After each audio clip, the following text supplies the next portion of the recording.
Service warning reset on a Hyundai Tucson. This is a 2022 model, and in this video I'm going to show you how to do that now. Okay, so with the ignition on, you come over to the infotainment section here, and what you're looking for is the buttons on the lower section.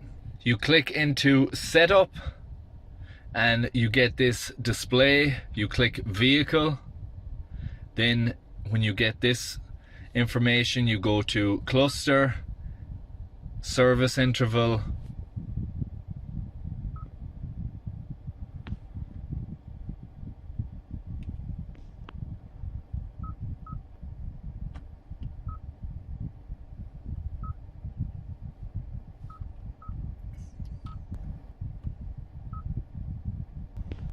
so that's how you change them in the setting. That's the duration, that's the distance. Come over here, flick the ignition, put the ignition back on again, and the service warning has now been reset. I hope you enjoyed this video. I hope you found it useful and informative. If you did, please like, share, comment and subscribe, and I hope to see you in the next one. Thanks for watching.